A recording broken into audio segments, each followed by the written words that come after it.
Hello everyone, welcome back to the channel. Today we are diving with the topic what is the statistics and its different types. I understand whenever you heard this topic or the subject, you think a lot because it seems to be very complex, right? And when you are thinking to transitioning your career into AI, you heard about these subjects, you should be strong in that enough to become an AI expert. So you just start rethinking, right? Should I go with the AI or not? Right? It seems to be hard for at a beginner level. I understand your like a situation, but today I am going to start this playlist for the students who really find difficult to understand the statistics and they want to learn it in a very easy way. Because I will give you the layman examples and real-time examples which will help you to understand the statistics in a very, very easy way. Okay, so stay with me till the end of the video, and this video is going to be perfect for beginners, that is for sure, and it is also perfect for the professional as well because the professional can brush up their skills. And you can take your notebook and copy pen with you because I am going to show you, teach you the statistics today with the diagrams, which will help you. You can note down it into your notebook, and whenever you want to revise the statistics, it will be very easy for you. Okay, so let's start. Let me open my, here we go, whiteboard. Okay, all right. So we are ready to go. Okay. So now the very first thing is I would like to introduce you with the first. This is your data. Okay. First, understand what is data. This is very important before applying any statistical method. Okay. So data is of a two type. The first one is numerical and the second one is your categorical. Okay. Now numerical is further divided into two parts. This is number one, continuous, and this is your discrete. Okay. And then you have categorical divided into ordinal and then nominal. Okay. This is nominal. This is I. Okay. I will give you a very good example of the continuous. Let's say you have the data of the house sale price and your one column is sale price. So it can be $200K, 300K, and so on. This is the continuous number, right? You can also think about the example average score. This is 20, 30, 40. This is also the continuous number. If I give you the example of discrete, this is very different from your continuous number. Let's suppose you are doing the survey of healthcare department or maybe in the hospital and you want to measure the blood pressure of each patient. It is not easy for you to note down the each patient's age and then data. It will be there can be the 1,000 patient or more than that, right? So you will create a one column age, okay? And you will divide it into the groups. You will say 40 to 50, how many people have the blood pressure? Between age to 50, 60, how many? 60 to 70, how many people? So this is called discrete. Students often get confused in between discrete and continuous.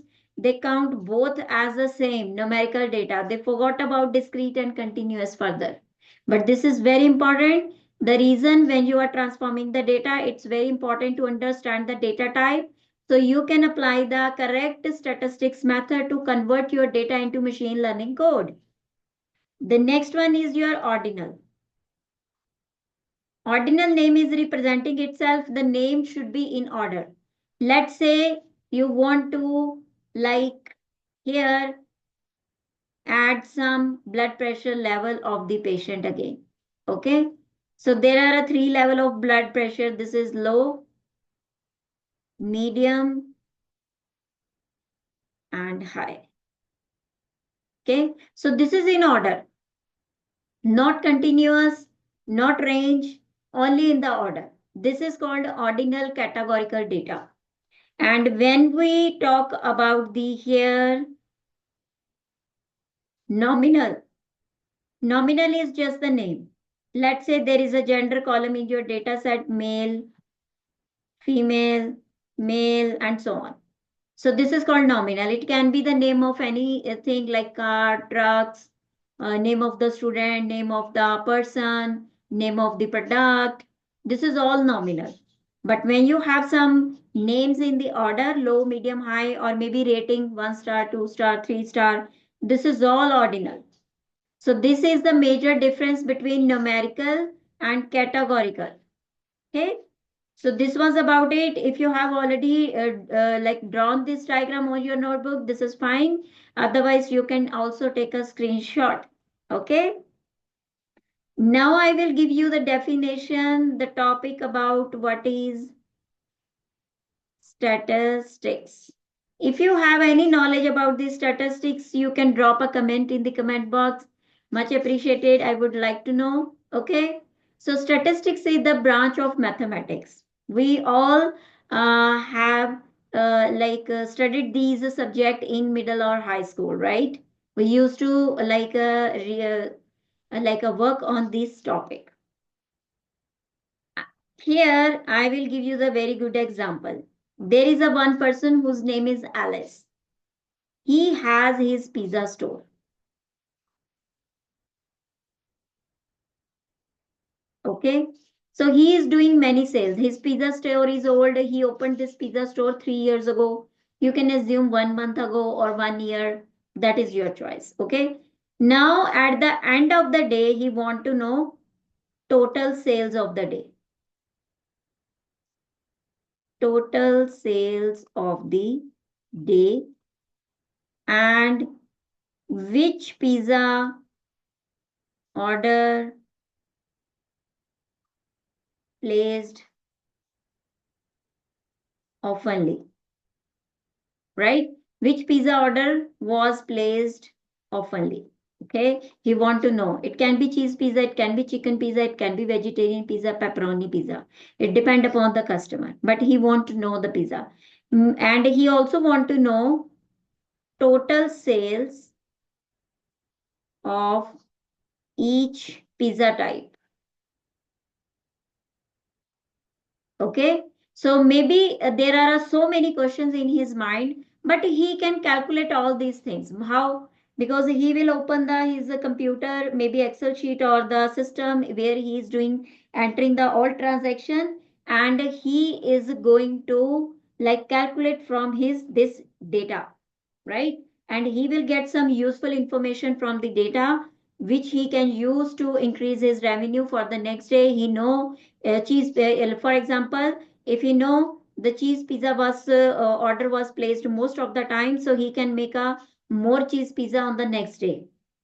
So he is just taking out some useful information, right? Using these numbers. So this is called statistics, right? So in our real time life, we call it a financial transaction, business management, business transactions, right? Managing the business, something like that. Those kind of keywords we use. But in AI, we call it statistics because all of what you are going to do, or you are going to do only read the data, analysis the data. AI is only the data, right? So this was an example about the statistics, and technically this is the branch of your math,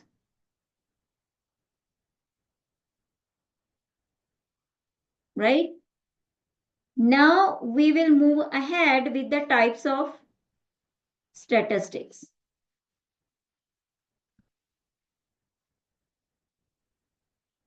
Okay, so there are two type of statistics. The first one is descriptive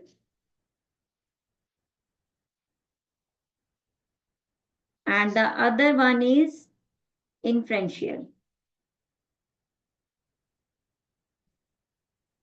Okay, here I will again give you the layman example. Suppose I am asking you, can you just tell me the average height of the student, or maybe the height of each student in your class, right? Maybe there are five students in your class, or maybe 50, right? But still, it will be possible for you if you have the data, right? So you can calculate it. So you are telling me the height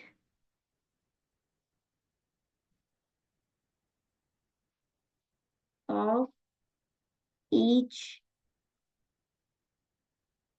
student, right?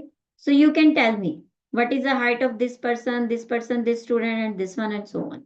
But if I am saying you, can you just calculate the height of all students in the city? Is it possible for you? It is very tough, right? There are so many students like this,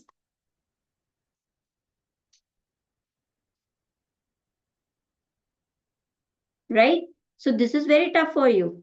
So you don't have the data, right? You can have the data of your class, but how would you collect the data from all students from each school of the city, right? So in this scenario, what you will do? Either you will do the survey, or either you will have the from the survey, or maybe you will pick up the any like the survey data from your neighborhood, and you will take out the sample out of it. Let's say you pick up this is a whole population, but you pick up this sample out of it, right? And then you tell me the average height. Okay, so this is the specific number. You are telling me the here, if I'm asking you the just to calculate the average height of the students as well, you can also give me this record, right? So you give me the number, just average height is 5.3 inches. And here you are giving me the range. You are saying the average height can be between 5.3 to 6 feet. Okay. So nothing is specific here. Here is a single number. Here is a range. Here you are just calculating, and you know what happened from the previous data, right? But here you will predict. You don't know. You will say what will happen. Okay. So here you will predict. Here you will calculate from the historical data. So this is the major difference between descriptive and inferential. And if I give you the like the technical definition, in short, using under the descriptive your statistics, you can summarize and describing the features of the data set by calculating the average, or there are other components as well. I will tell you right now after this. And in case of inferential, what you do here, you will describe beyond the specific number.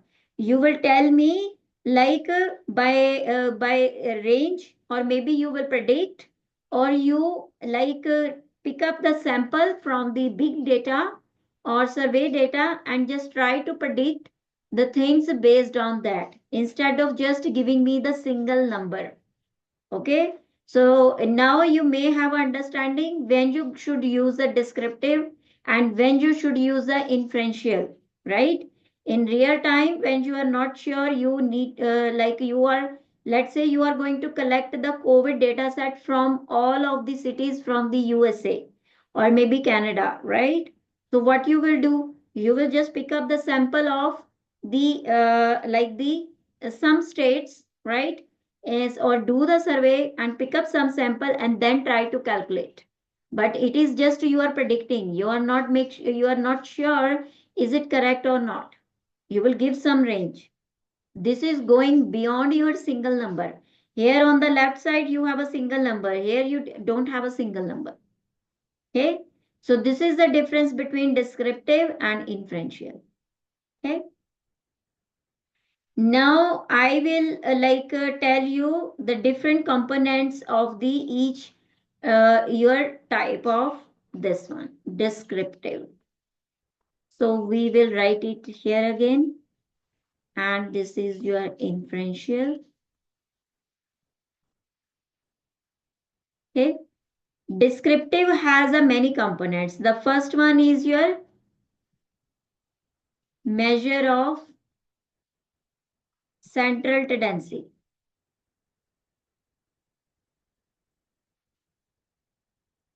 Okay. It is further divided into mean, mode, and median. Okay. And the second component is measure of dispersion or variability. This is not a single number. This is, it will tell you the distribution of the data, how your data is spread. Okay. And this is like come under with the three more subcomponents. This is range, and this is your variance, and this is your standard deviation.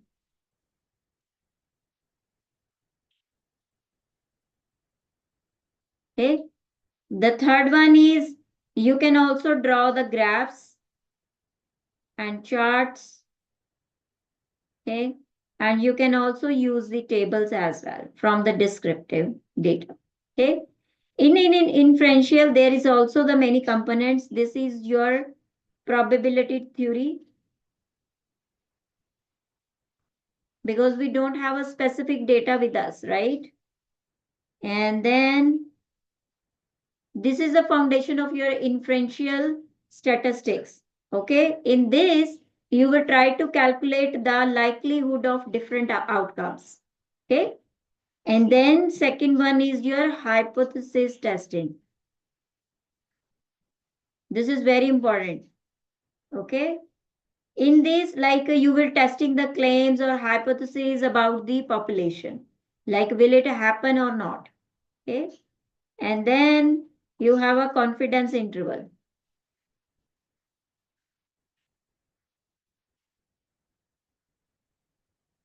Here it's a range of values. Okay. And then you have a regression in which you will predict, and correlation. This is, you will check the relation between all features. So these are the major components of your descriptive and inferential. You can also take a screenshot of this one, right? If you have any question, you can drop a comment in the comment box. I'm happy to help you and also write an answer for your question. Okay. Now today we are going to discuss this one in detail. This is, I will make a next video. Okay. I will clean this one. So let's start with the descriptive.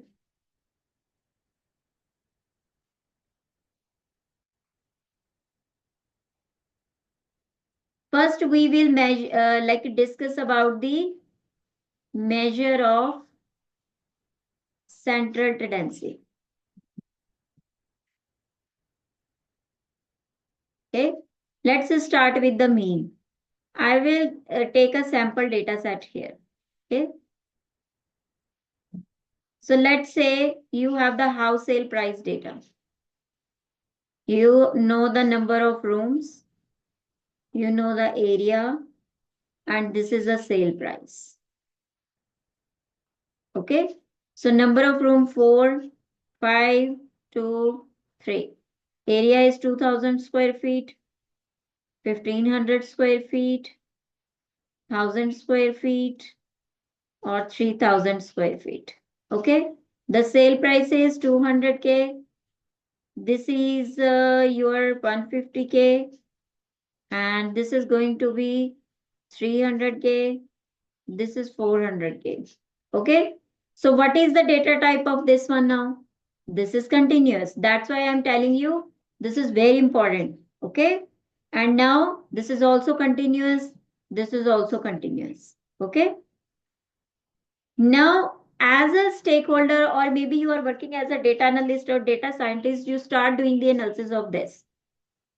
If you want to take, you find out the average sale of the your houses. What you will do? You will calculate the mean, or we also call it average. If you want to calculate the average sale price, you will apply this formula. This is your N1 plus total number of record divided by total number of the records. Okay. This is all values. Like you will plus 200, 150, 300 and 400 from this. Okay. And then you will divide it with the 4. So what will be the average of this? This is 700, 800, 10, 50. Okay. Divided by this.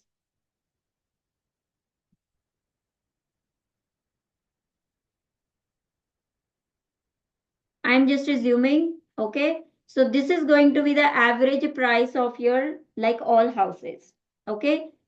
You got a specific number actually here, okay? So this is the average price. If your stakeholder is asking what is the average price of this area of the houses, then you have the answer.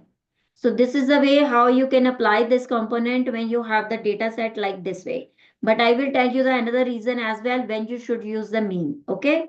First of all, just try to understand the definition, how you are going to apply, what is the formula.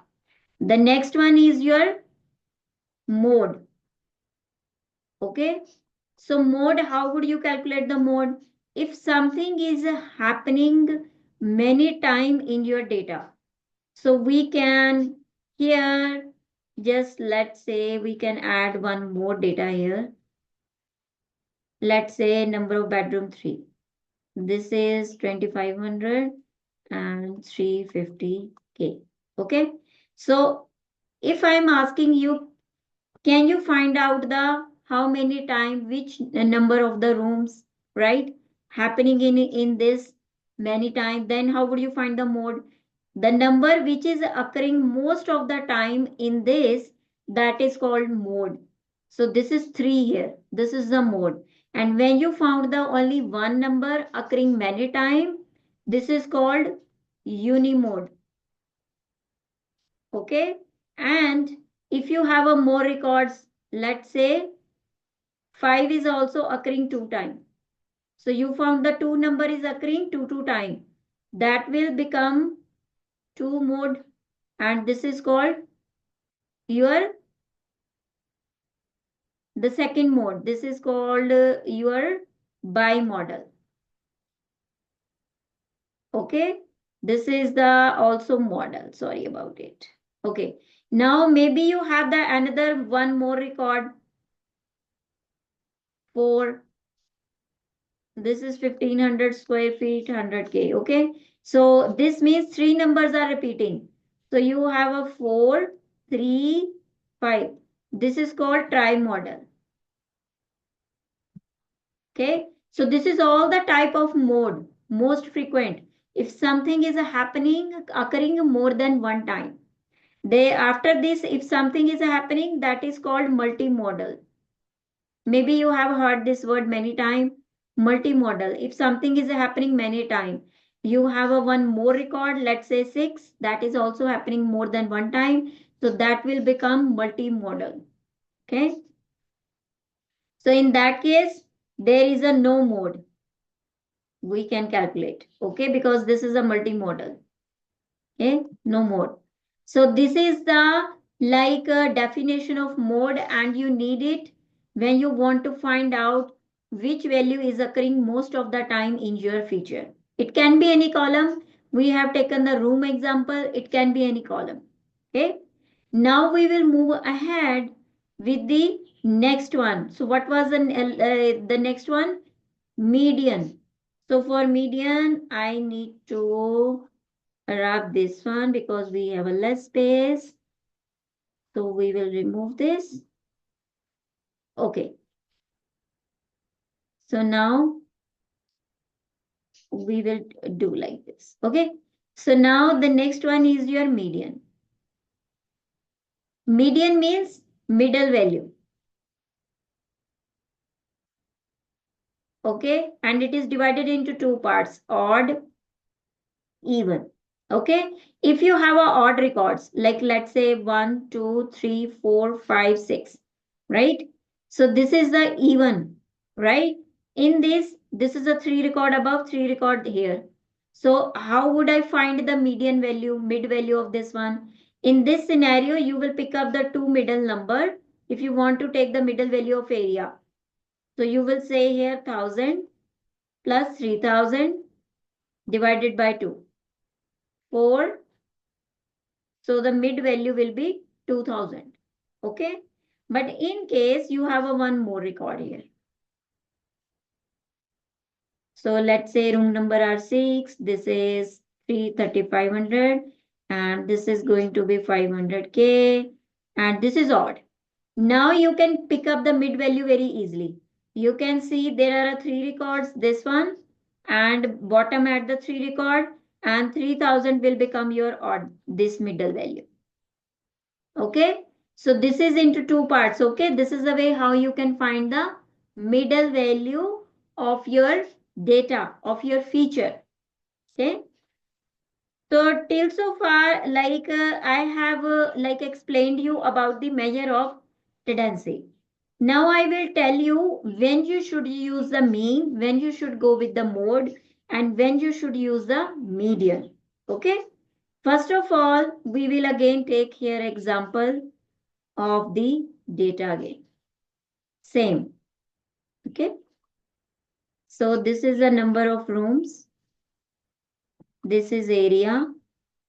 And this is sale price. Okay. Number of room 2, 3, 4. Okay. Area 2000, 3000 and 3500. Okay. So sale price is this. I'm just writing it like a dummy data. Okay. Okay. So now you know why we calculate the mean, right? When you want to take the average. But there is a one another scenario as well. Let me delete this value. Okay. So here we don't have any value. This is missing value. Okay. So what you will do now, when you have the missing data in your data set, you have a for the numerical one. That's why I told you you should understand the first data type. What is the data type of all these? Numerical. And on top of that, all are continuous. There is a no discrete data, right? So this is the missing value. How you are going to fill it? Now you need to understand if this is the continuous data, right? And this is you want to fill it, then you can use the mean method. Okay. You will take the average of these, what is in between 2000 plus 3500 and divided by 3. Whatever value will come,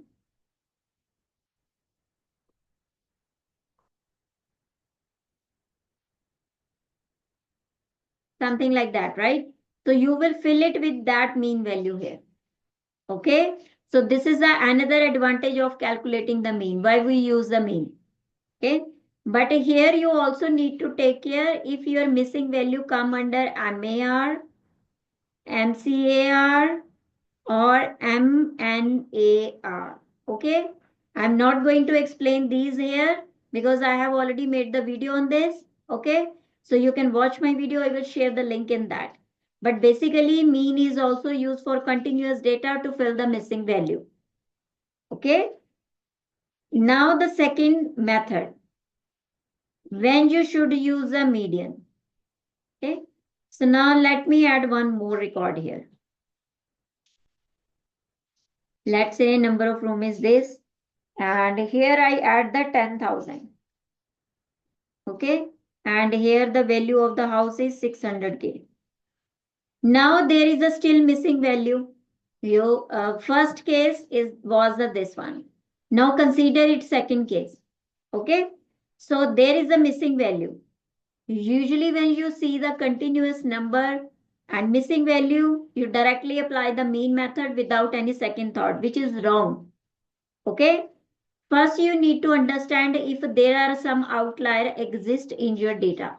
So what is outlier? If you take the average value of these two values, right, it is very like a less. And your this 10,000 is not even close to this value or not this one. There is a huge difference.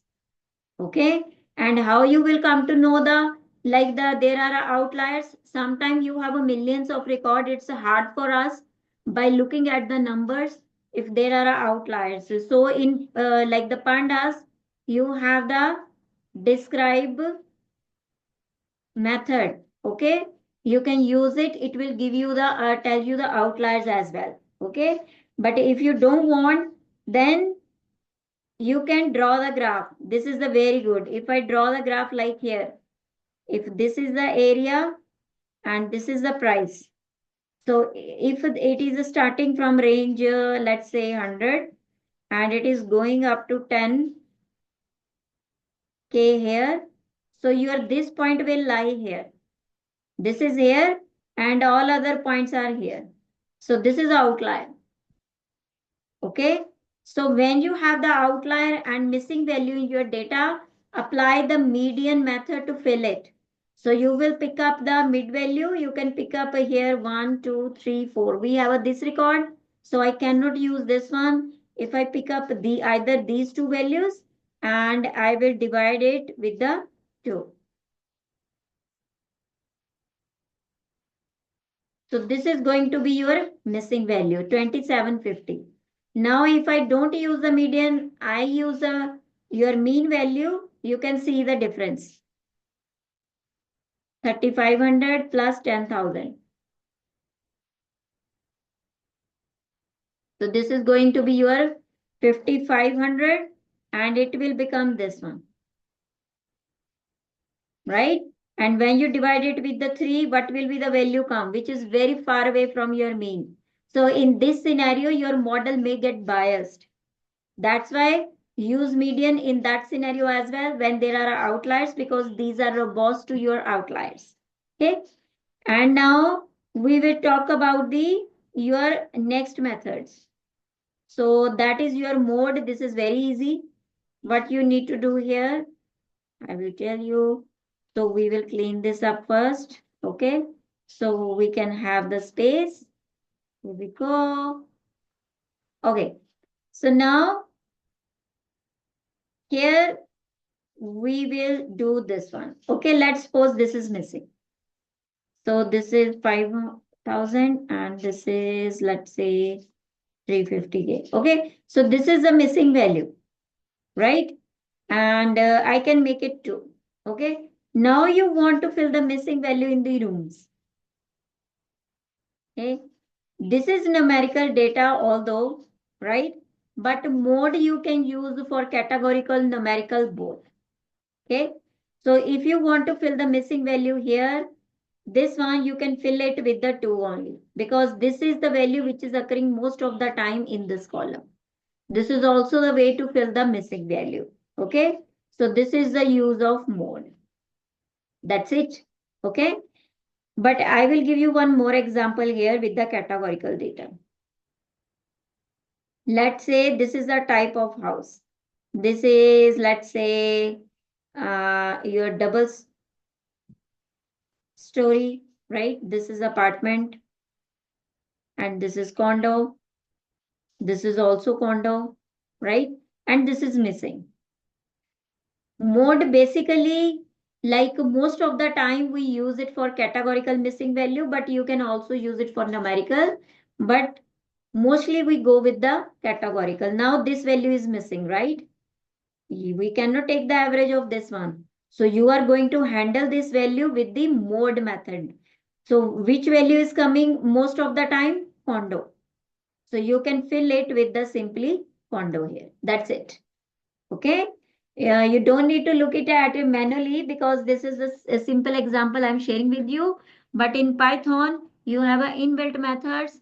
You only need to say mode and it will automatically fill your value with the mode value. It will automatically calculate. You don't need to do any mathematical calculation using pandas in Python when you are doing the data analysis. Okay. So this was about your first, like the type that is your measure of central tendency. Now we will go with the second component under descriptive.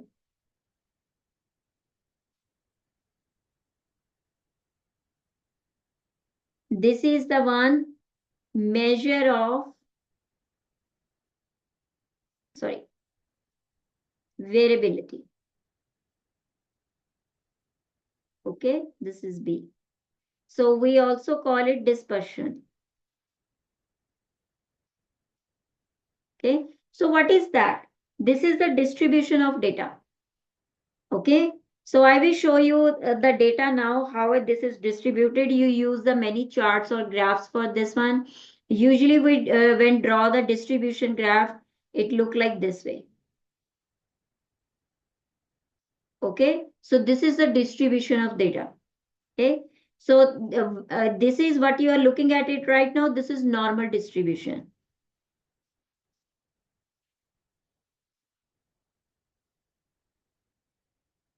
Okay, but you may have the skewness this side like this. Okay, so here what you have, the data is going this side, so this is the left skewness. Okay, the data is distributed, there is a tail, many big data is here, but some data is also here. Okay, and there is a one more like the your data distribution, this one. So we will draw it like this one. Okay, so here I can make it little bit correct. Let me draw it again. Okay, so this is right skewness. Okay, so this is normal, this is left, this is right. So this means there is an outlier. This data is very far away from the mean because this is the mean, this is the mean. So these data points are very far away from your mean. Let's say mean value is 8 and this value is 200. So this is very far away from this one. Okay, same you can consider this case as well. So for this is called the your dispersion of the data, like the variability of the data. In this, now I will tell you why I showed you, because this was important for you when I will tell you how, when you should use your standard deviation or the variance one. Okay, so we will remove this one now. Here we will take one example again, house sale price. Okay,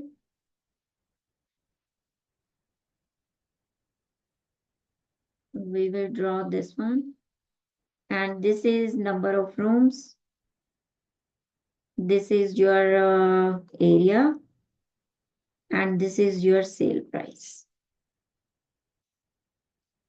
Okay, now in this again we can fill some values, 300 and so on. Okay, 2000, 3000 and so on.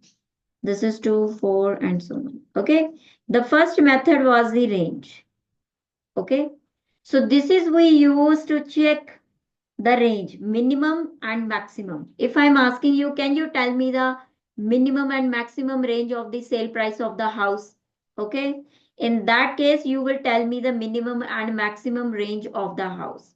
For this, you use the interquartile range. Okay, so in this, it will look like something like this. Look at this. Here, let's say this is your data. Okay, this is your mean. This is your 25% data. This is your 50% data. And this is also 25% data. And this is 50. And this is also 25. Okay. So this is the range. It will tell you the minimum range, maximum range, and middle range. Okay. In this, we start with the 25, 50, and it goes, sorry, up to 75%. So if I'm asking you, you can simply calculate this range, minimum and maximum, under the range statistics method. Okay, you will calculate the maximum one. If stakeholder is asking you, can you tell me the maximum and minimum range of the sale price of the house? So at that time, this is the method you are going to apply.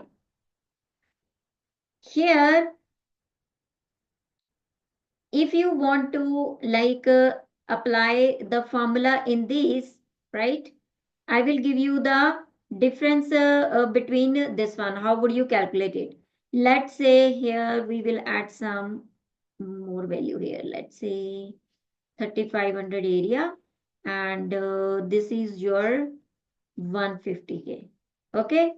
So now if you want to find out the range, what you will do of the sale price, you will find the minimum value, maximum value 200, or sorry, here is the maximum value is 300, and then minus 150.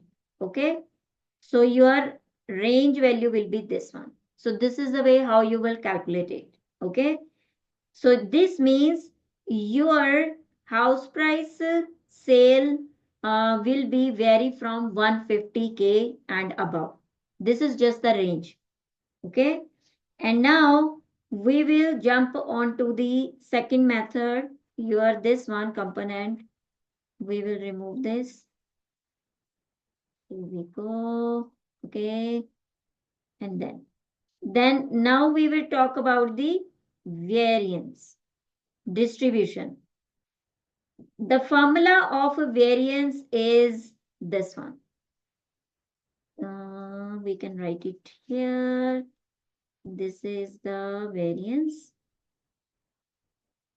Okay, is equals to sum of your xi. This is all data points, and this is mean. Okay, this is the sign of mean. You will do the square of this value and then divided by total numbers. Okay, so xi is going to be your each data point, and mu is the mean, and n is the number of the data points. Now I will give you the another example here. We will remove this. We will take a one another example here.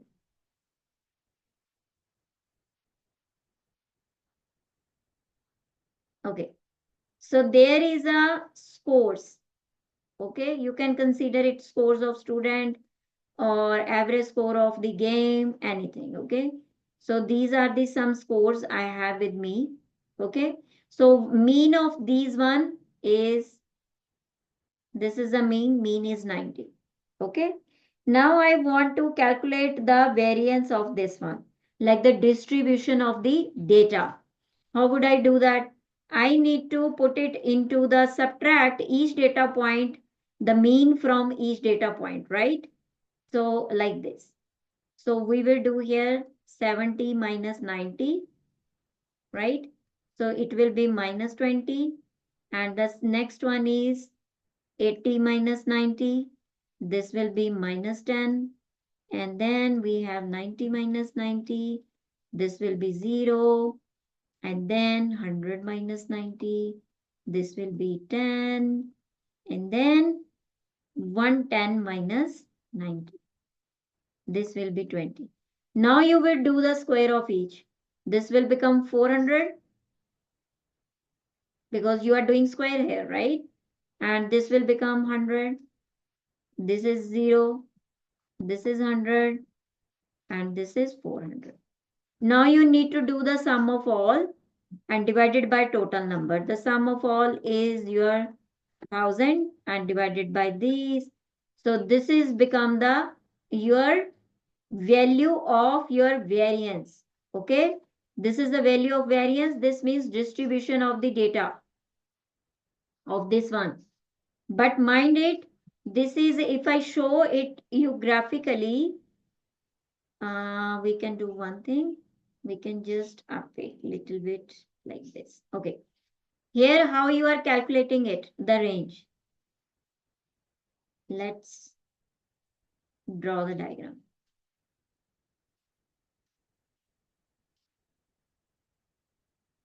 Okay, so here this is the mean. So this was the 90, right? And your data points are here like 70, 80, 90, 100, 110, and so on. So this is we are just checking the distance between this one. Okay, how much distance is between this one, and how far, sorry, how far this is from here and how far, I will remove this, not this one. Okay, so we will draw this like this. Okay, how far the 80 from mean and how far this is from this and from this and this. So we are calculating this distance. Okay, this distance we are calculating from the mean. This is what you are doing here. Then you will do the square. So even if you have the larger distance and your mean, sorry, you have a less distance and your mean value is bigger, we are doing the square, so it doesn't care about it. Okay, about the negative errors. So this is all errors. If I show you the another example here, look at this. So this is your median value. This is a mean, right? You have a one data point here. Let's say this is 70 and this is 90. This is plotted on the line. This is 110.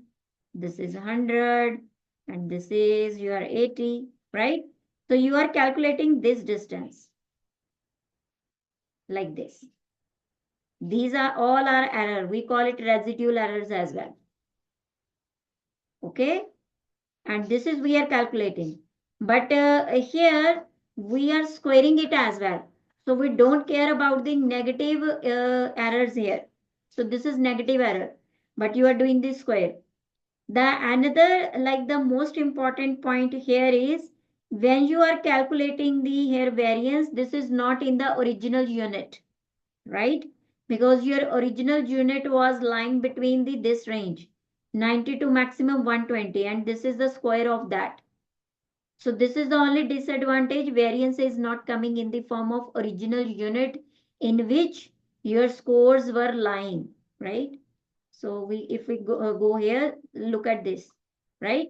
Because we have done the square of each number, so it becomes double. Okay. So for that point of view, now did you understand when you use the variance? When you want to calculate the residual errors, right?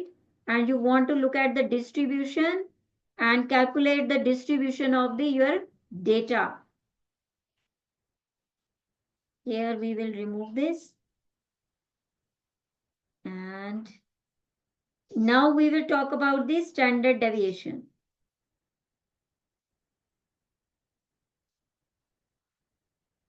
Okay. So standard deviation is nothing. This is just the square root of your this value which you calculated previously. So what was the value of variance? 200. So you will do the just square root of, this is standard deviation, square root of your variance. That's it. So you will do the square root of 200. So what will be the square root of this one? This will become your 14.14. Now it come up into original unit. So this is the like meaning the data points typically vary from 14 point to 14 points from the mean. So now we will go back to the mean here again. So this is the mean. So your data points like vary from this distance with the 14.14 instead of this much big distance. Okay.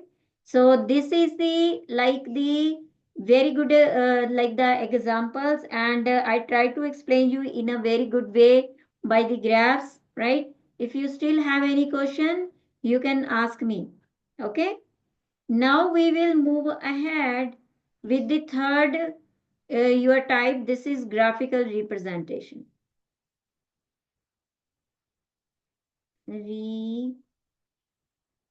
Representation. Okay. Again, you can take the like the graph chart here again. So first I will draw the table. Again, you can take the same example, number of rooms. This is area. This is sale price. Okay. Now, if you want, you can draw the bar graph, histogram, pie chart. You have the scatter plot. You have a box plot. You have a many graphs, right? So number of rooms, we can write it here. Area 200. 2000, 1500 square feet, 3000, right? 200K, 300K, 300K. Okay. Now, if you use the histogram, right? If you want to show the frequency of the data points in range, then you can use a histogram. Okay. So histogram is like this. We will draw the bins.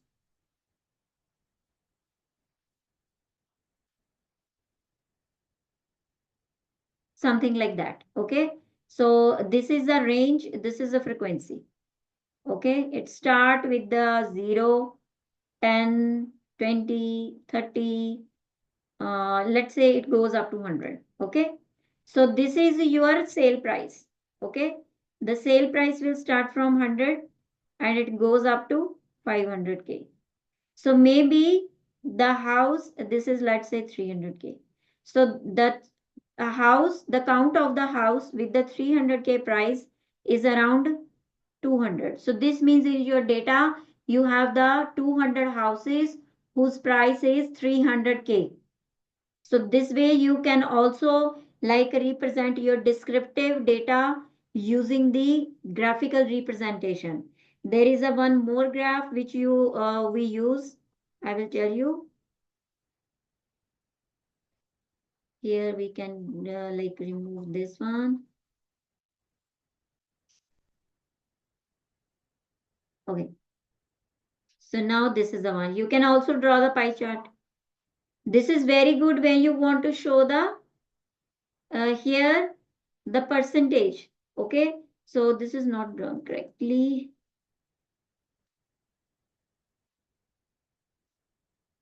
So let's take 4 slices only.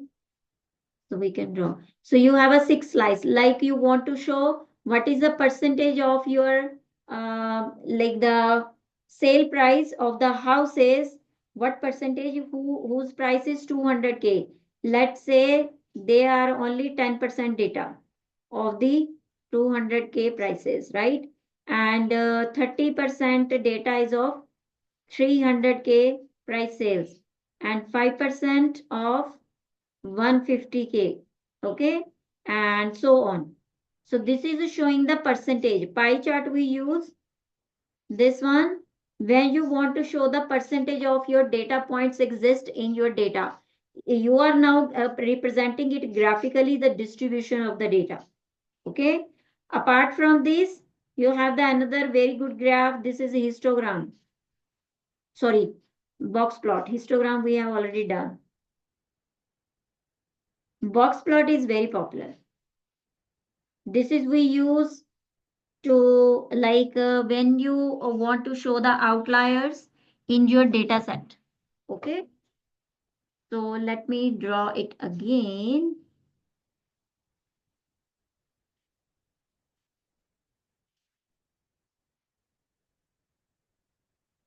So it look like this way. Okay. So this is the data. As I showed you the interquartile range, right?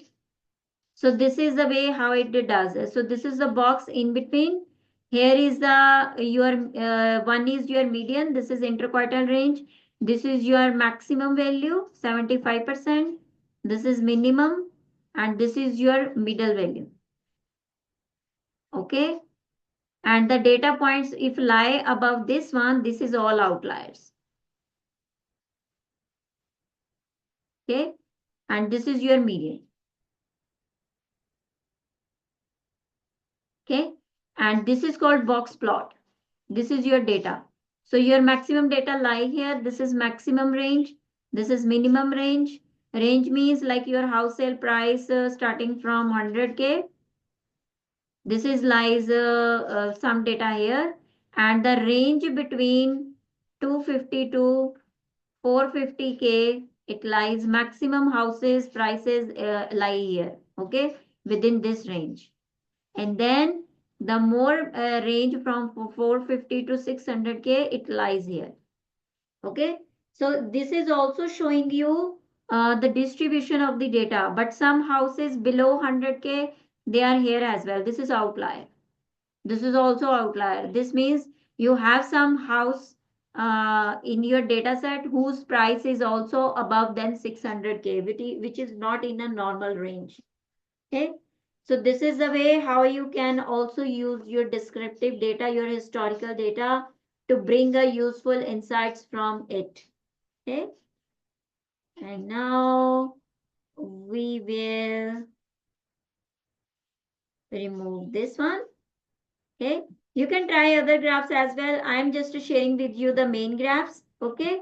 But now we will move ahead with the next one. This is the one tables. Okay. So we have here the one is frequency table. Let me show you. The first one is your frequency table. You can also draw the frequency table. Let's say we will again take the example of scores. Here we go. So this is your scores and this is the frequency. So the students with the score 50, only one student in your class. And the score with the 60, there are two students. And score with the 70, there are three students. And for 80, you have a one and so on. Okay, so this is called frequency table. I have showed you the graph as well. You can simply draw the line, your scatter plot for the frequency, sorry, histogram for your frequency chart, right? And then there is a one more table which is very popular. We call it cross tabulation table. We also call it contingency table as well. This is something like this. I will show you. Contingency table, or we also call it cross tabulation table. Okay. Now it used to summarize your the relationship between two or more categorical variable. Okay. So let's say if you have a data set of students, whether they pass or fail a test in two subjects, that is your math and English. So how will you draw that table for them? We will create here this column. Okay, like this. Here we will write the both subject, math or English. Okay, and here we will say passed, fail, and total. Okay, so now the first row is passed. How many students are passed? 30. Okay, in both math or English. And how many students fail in both? 10. And total students were 40. And same you can do with the fail. 5 students fail, right, in your math and English. Sorry, 5 students are passed in math and English. Okay. And how many students are failed? 15. And how many total students it will be? 20. So now you can calculate the total students, how many students are passed. So you can create here a one new row. So we will make it little above. Here we can create a new row with this one. This is total. Okay. So how many students total passed? 35. How many failed? 25. So total students were 60. This is the way you can use a cross tabulation table. When you want to check the whether between the two subjects, it can be three subject. It depends on your requirement, but I have given you the example of this cross tabulation table, how you can use it. Okay. So these were the your main component about your descriptive analysis, sorry, descriptive statistics, and how you can use it, what is the meaning of that, formulas of those one. So now this is just your recap, what you have learned, what is the statistics, what is statistics. This is you just bring the some meaningful insights from your data, right? the numbers or specific numbers, right? Or some ranges, something like that. The second, you learn the types of statistics.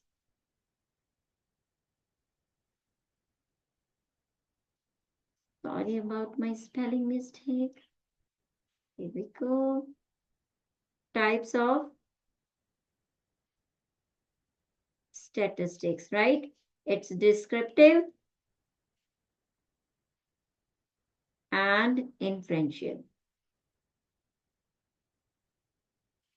Okay. The third one, you have learned the components of descriptive and inferential. Inferential. Okay. So it has the components we have already discussed me your measure of under this the measure of central tendency,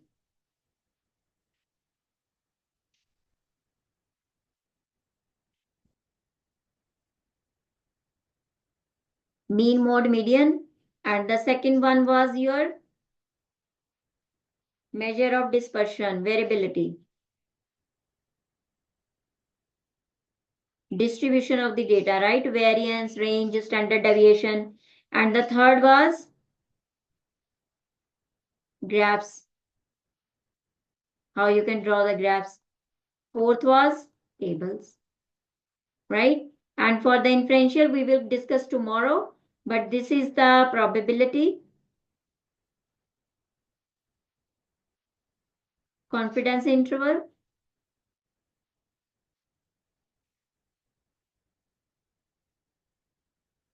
and the next one is your variance.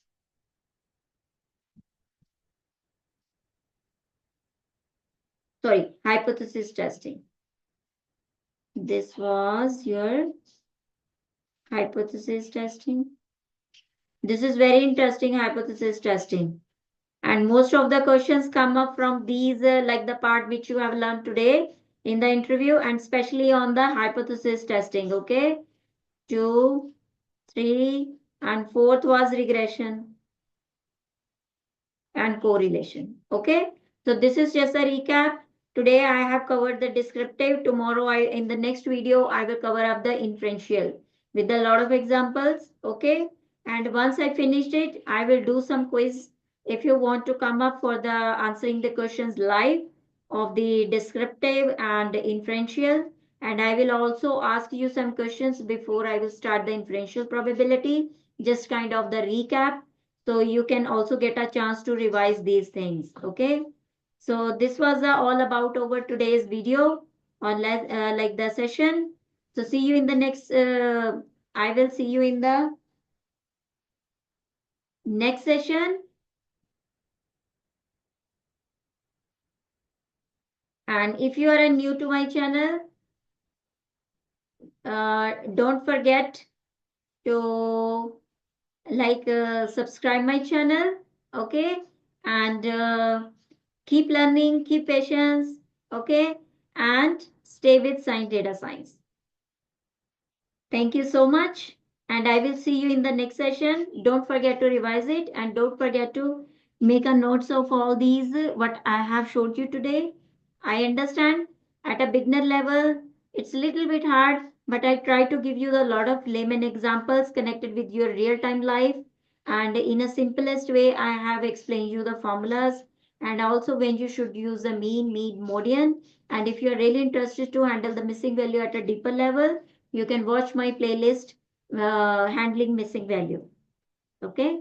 And thank you so much. In my next video, I will do some recap and I will also ask some quizzes, MCQ on the descriptive one. It will help you to revise the topics as well.